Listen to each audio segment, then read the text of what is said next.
Hello and welcome to Speak Your Mind on Gold FM, only the classic hits. I'm Louise, and today we have a very interesting talkback show. Recently, on the 21st February, the world marked International Mother Language Day, set aside by UNESCO to promote awareness of linguistic and cultural diversity. Now, this day is to appreciate and protect all mother tongues, which in turn helps people all over the world to appreciate the beauty of multiculturalism as well as our cultural traditions. Now, the theme of the International Mother Language Day this year is Indigenous Languages, a factor in development, peace and reconciliation. Some 370 million indigenous people and their languages account for the majority of the approximately 7,000 living languages on Earth.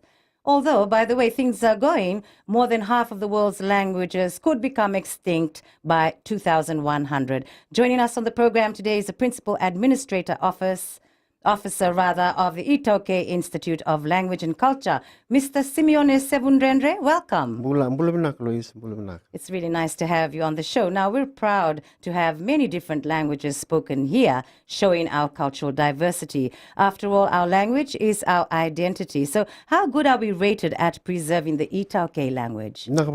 Firstly, thank you for inviting me on this show.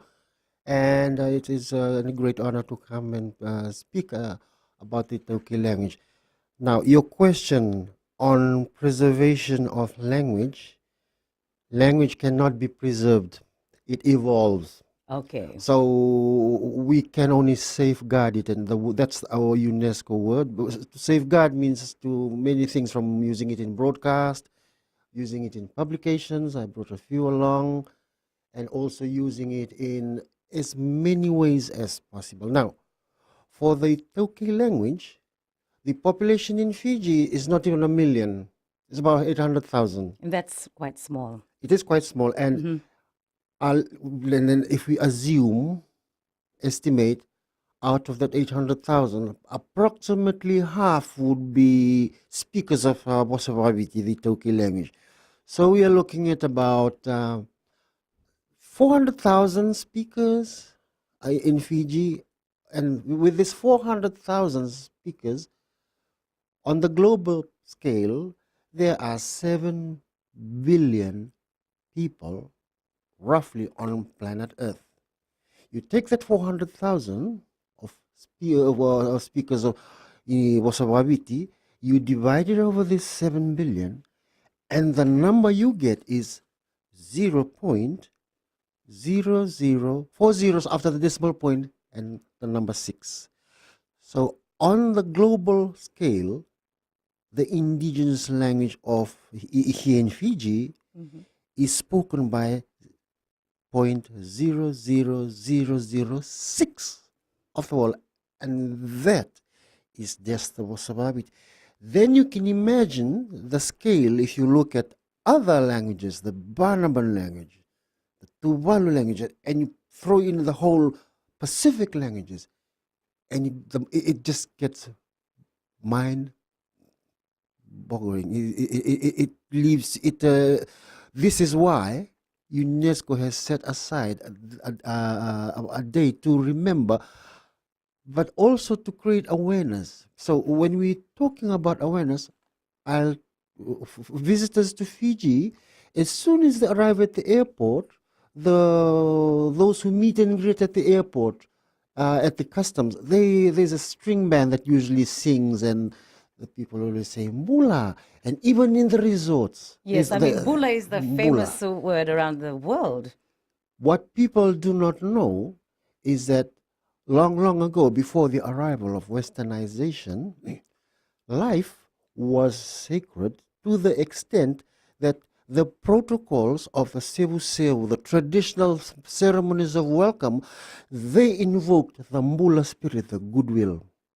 They knew this was a rarity given the intertribal warring, so these protocols were set in place with words to coax out, to appeal to the better, the goodwill of people. And fast forward to the present day, that goodwill is translated as friendliness, Mbula spirit. But that goes to show the connection between our word, between a language and the values, the attitudes, the behavior. That's just to start us off on on the importance and significance of language. It's not just going to the shop and buying a cigarette or going to the neighbor and just saying hello. It's a lot more. There's a lot that's packed into the language regarding behavior, ways of speaking, ways of not speaking, ways of presenting yourself, ways of even how do you position yourself. It's all inbuilt into not only the Fijian language, every language Every has it. language, yes. Right. I mean, even for Rotuma, that's a small island. That would this is 4 zeros after the decimal point in six is for the Wasawabit. It's even more staggering and sobering for the Rotuman language. It is one of the critically endangered languages would on say. UNESCO ethnologue for Fiji context. And just before we came onto the show, I mentioned to you that there's also a language that has become extinct in Fiji in the 1800s, the language of the people of Wunangumu. So where are the people? They are mostly up in the interior of Naitasiri, but they've also come down to the Mosi, to the Serua, even up to Matuku. The migration, the people have been displaced through social issues, through intermittent warfare, etc., through accidents of history. So the people have adopted the language of the adopted place. Oh dear! So you've got it there, haven't you? This is just a brief display demonstration. This was thankfully put together and documented by Gertie. Wow. Yes. And so Wasababu Nangumu. And these are just a few utterances. No one speaks this, but there are traces of other dialects, languages in some of these sentences. Right. So you might like to read some for us if you can. Okay. This one here is in the standard Fijian is Nadava or the Kaba Tikuike, what are you doing here? In the Wunangumu, remember, this is a dead language. So I'll try my best to speak it as a native would, but then I could be miles wrong. Okay. Right. Now that sounds. Did I just? No. No. Okay. Anyway, we'll be back more on Speak Your Mind. Gold FM, only the classic hits.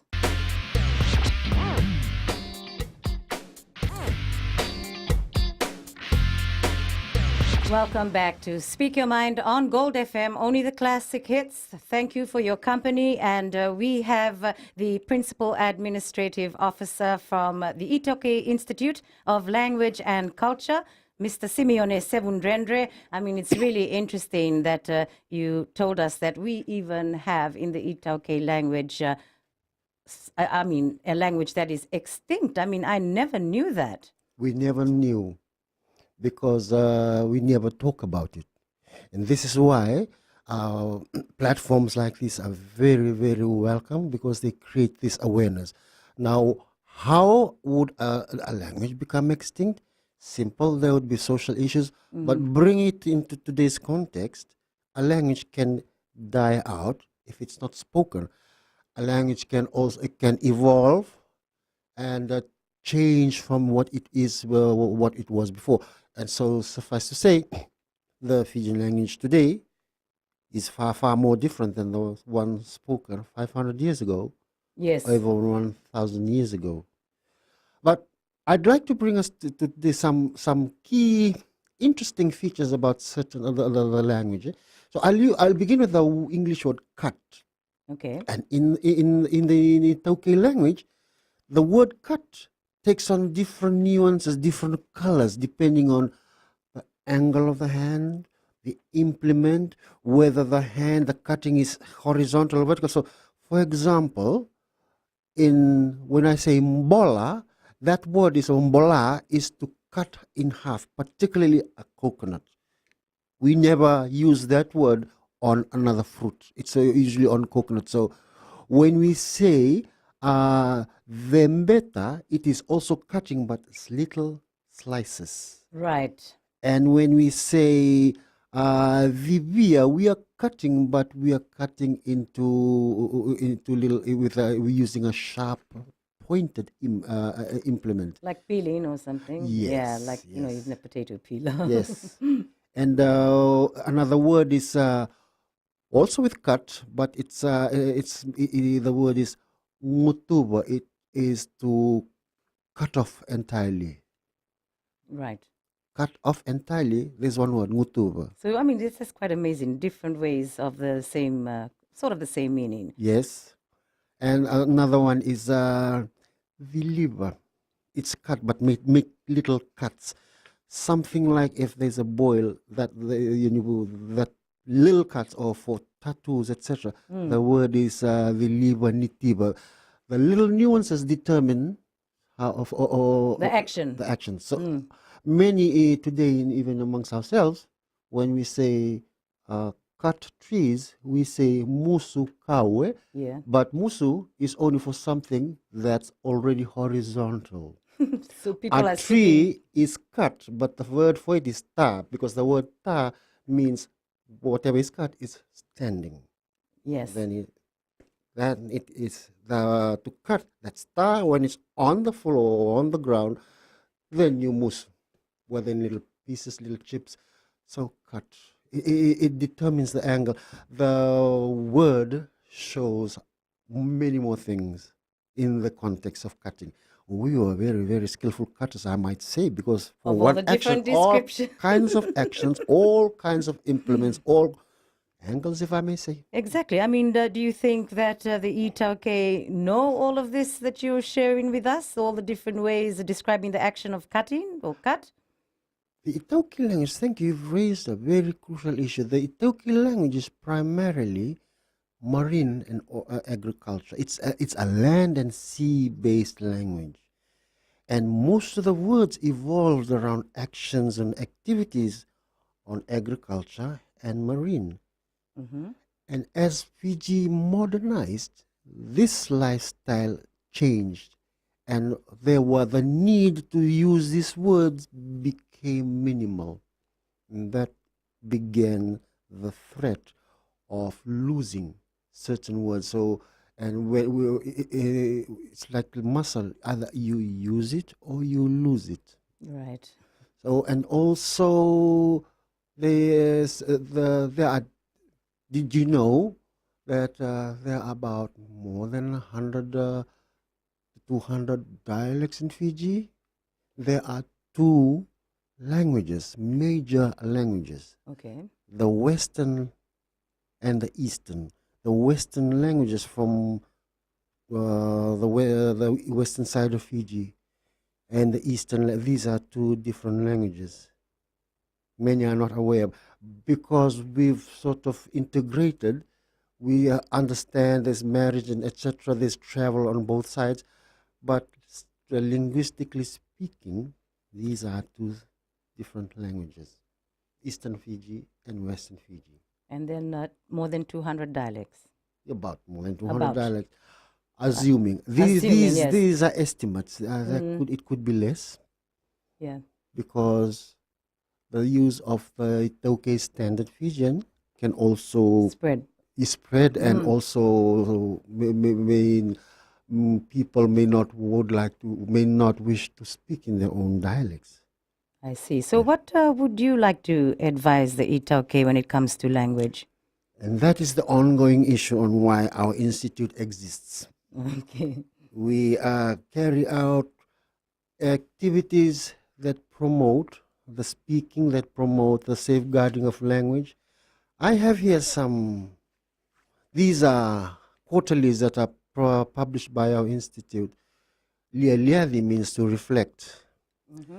And these contain stories, these contain herbal remedies, stories, issues, food preservation, food security, traditional architecture, and everything. It's in a nut. It has stories of traditional events, all written for primary school students and secondary school, and this is mailed out to all the primary schools in the whole of Fiji as a way of trying to safeguard and promote issues. Hmm. And when we're talking about issues, the Western world or the modern world today is looking at indigenous knowledge as the last frontier on the conservation of our environment. Climate change is an issue. Okay. So give an example. Um, Now, when we're talking about indigenous knowledge, indigenous ways of catching, trapping marine and freshwater crustaceans, they're very friendly. Where they capture, they screen out, for example, the traps. Now, if we're talking about traps, Mm. fish traps, the fish trap is designed in such a way that it only traps the right sized fish. Amazing. If a smaller fish gets into the trap, there are loopholes for it to move, swim out.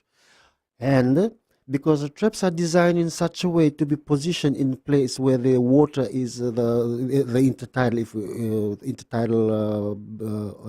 areas of the beach. If a fish is trapped for a day, 2 days, 3 days, it will not die. Oh, that's just so amazing, Simione. But we'll be back shortly on Speak Your Mind, Gold FM, only the classic hits.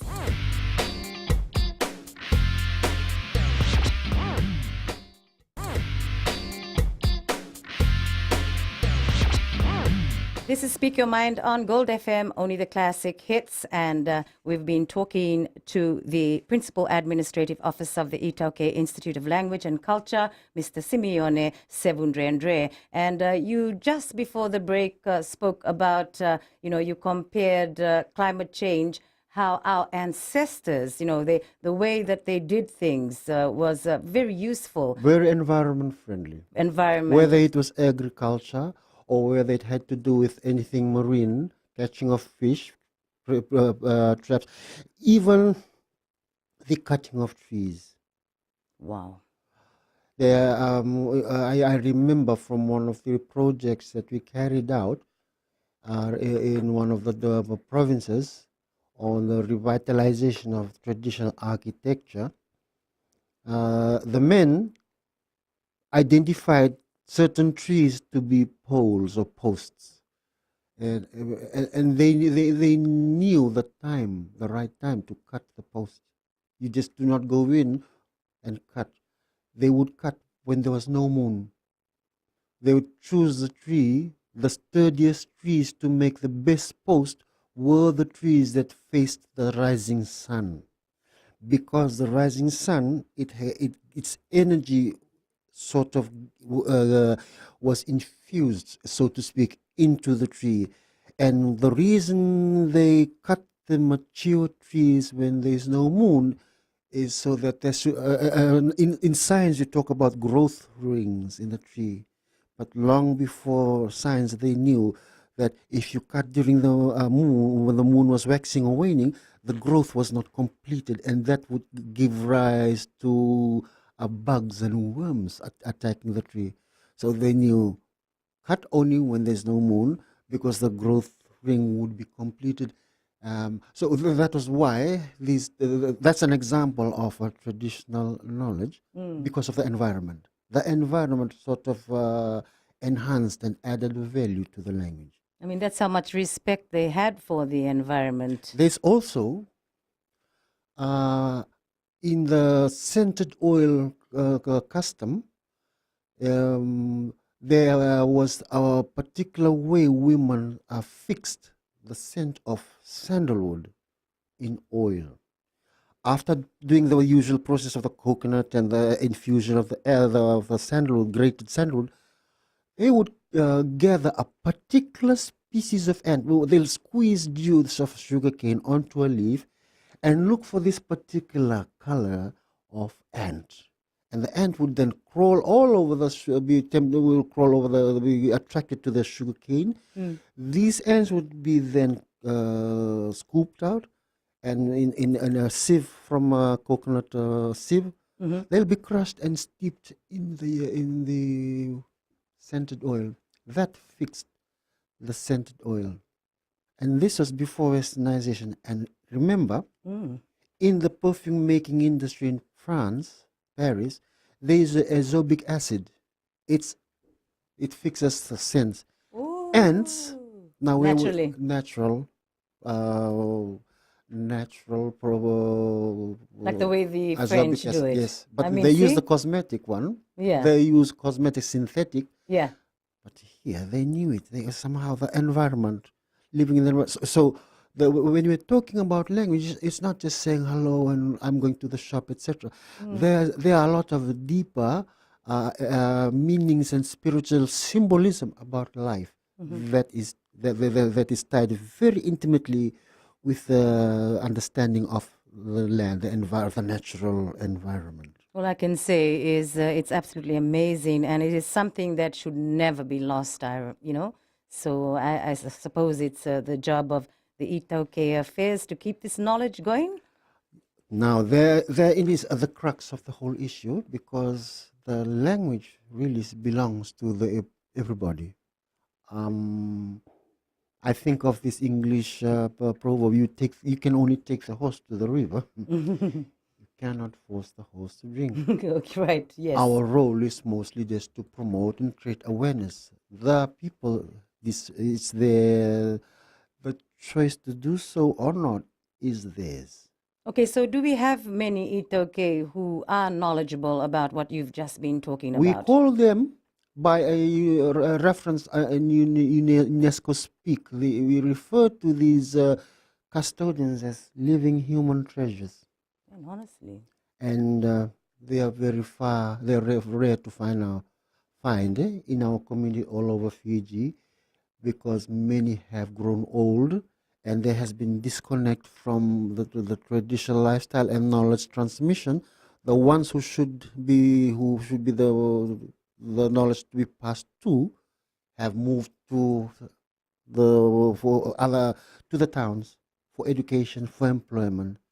So that disconnect, and also the health issue, it ties in with the non-communicable disease, the diabetes, the high blood pressure, the exactly. scourge that is also taking a bulk of our population, and with it, these living human treasures, these these elders, the matriarchs. Mm. As we speak, there is a team from our office at Wulanga Island in the Lao Group conducting knowledge transmission workshop on traditional canoe construction. And in the whole system of traditional knowledge in Fiji, the knowledge of canoe construction belongs to master craftsmen.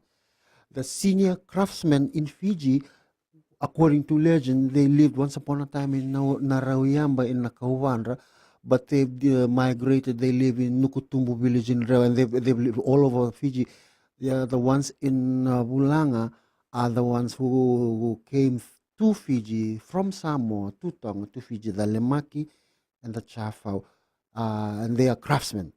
Yes. And they are the ones who they know how to chip the timber, the wood, so that it doesn't sink. The finer details, it's their realm. It's their traditional knowledge. It's their pride. That's on craftsmen. Then you go on to the weavers. So when we are talking about safeguarding language, it's the real, not the real, the technical aspects of the language, of the Taukei language, are locked in the crafts, are locked in the traditional food techniques, are locked in the traditional fishing techniques, they're locked in the traditional traps, etc. So these are the ancient wisdom. It's in the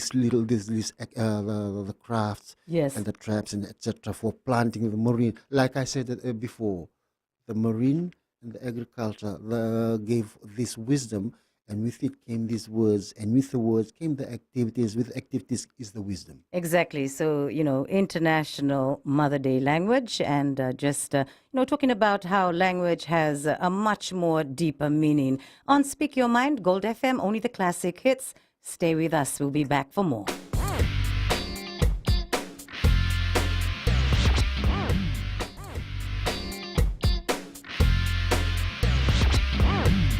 This is Speak Your Mind on Gold FM, only the classic hits. And I'm thoroughly enjoying this interview. It's very interesting.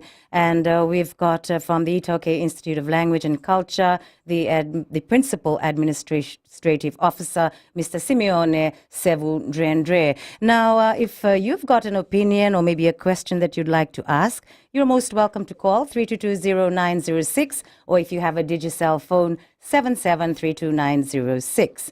Now, Simione, why is the protection of, what will happen if we lose our tradition or culture? I will answer your question in another way. In the Taukei language, we have various words to denote kinship, and these words, this terminology, they are bit more complex than the English designation of brother, sister, cousin. In the kinship system, the words, there are some words which indicate there is social distance and taboo between these two. In other kinship designations, there is banter, traditional banter. In other kinship designations, there is respect. One of the reasons there is a breakdown in the moral of Fijian society is because these safeguards that came as kinship designations that sort of set the boundary. You have taboo here. You speak with respect there. You joke only here. When these designations are not uttered, the memory goes. And when the memory goes, what we have is the rise in rape, domestic violence. Because the words, they come with an attitude. They are preloaded, the kinship words. They are preloaded with how to speak, how to behave. So that is like good morals in English? Yes. This is a book, a pamphlet that we carry out in the provinces, the indigenous versions of child protection and women protection of women and children. And when we revisit the protocols, when we revisit the customs, when we revisit these tags, these designations, they've already given the safeguards, boundaries. But so, to answer your question, when these boundaries are not respected, what we get is a dark moral decay in our society. So again, it goes back, it's not just language, it's not only about the environment, it's also how to behave, the established moral. And I'm telling you, this is long before Christianity. These were the established boundaries. It is now common knowledge over the airwaves where children are exposed to discussions where a nephew and an uncle are speaking as if they are the same rank. Momo! That is taboo. The tone in itself is offensive because our uncles, particularly our maternal uncles, we call them ulu. And ulu means head, and it's sacred. And with ulu, it also, the ulu also demonstrates the symbolism that our maternal uncles, our momo, they represent our mothers, our giver of life. Our mothers bring us into this world. When we die, our momo and his kin will put us back into the tomb. That's the deep meaning in the word of the kinship. And that's just to show an example. Lovely. That when these safeguards are trampled upon, we will try to bring in the NGOs, we'll try it with the legal system. But the malaise, the anomaly, was something that stretched way, way back further. It is inbuilt in the culture. Culture, language has a lot to contribute in rebuilding this reconciling of people. Yes, so interesting. Now, also you spoke about, how NCDs, so many people, just dying with the related sicknesses because of non-communicable diseases. But, back in the day, we only ate fresh food. We ate from the land. We had dalo, we had pele, we had fish. I mean, well, I must say that the villagers, they're obviously still Yes. having that kind of food, so they'll probably be much more healthier than the people who live in the city and towns. I think the Ministry of Health would be better. The situation may be changing. The food, our diet has changed. When we carry out the work that we do, which is called the cultural mapping, essentially it's like an audit of culture, what exists culturally where. Okay. We've noticed a drastic reduction in the age group of the 60s, the 70-year-olds, because of the food has changed. And it has come at a cost. That's true. Okay, so now what would you say? How is our traditional knowledge now? Would you say As is it compared as to compared to maybe a lot around has the world? around the world. Oh, I mean, that might be a big question, but it is comparatively, Fiji's, and I could be wrong. I could be biased in saying this. Comparatively, the Taukei Fiji are a bit better off than the indigenous around the world. Here we are seeing, we're thankful that what has been instituted by government, the legislation, has allowed this visibility. It's debatable, but when we compare to, say, our neighbors in Papua New Guinea and the Solomon Islands, they're trying to grapple and establish who owns what, who is what, who lives where.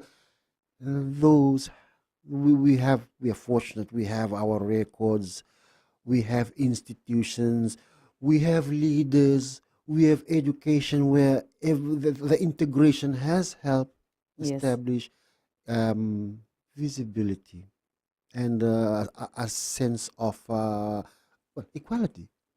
And I say this when we compare to, say, our neighbors in the Pacific, in the, say, for example, and also in Latin America, Right. the indigenous, their language, they are minorities. Here, I started with the sobering, the statistic that we are 0.00006 on the world scale, relatively speaking, comparatively, but then that doesn't mean that we are safe. Yeah. It is always this. You have to keep working on it. I mean, that's what you're doing, the Ministry of Taukei Affairs. And I'm really glad that we have these talkback shows so, people can wake up and just know that it is so important to keep your traditional knowledge as well as your culture. On Speak Your Mind, Gold FM, only the classic hits. Thank you for your company. We'll be back soon.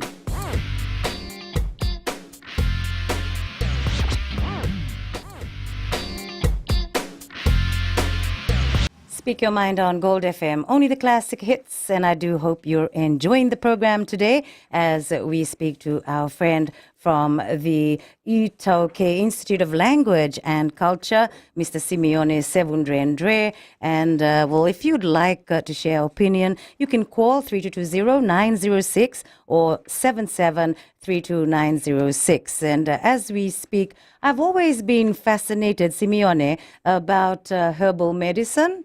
And I've actually tried herbal medicine, and I normally have gastric. So, I heard that the Wamba Sudu, we call it the mile a minute. Mile a minute, yeah. Wamba Sudu. And it works brilliantly for me. I mean, I always keep my gastric under control so I can keep eating the things that I want to. I mean, no one wants to suffer with it. So it's interesting to know that you've got a book there full of herbal medicine. So you might like to tell us a bit more how you got this record together. This was actually a blessing more than 10, 20, 30 years ago when the institute that I work at began its first project, which is to compile a monolingual dictionary.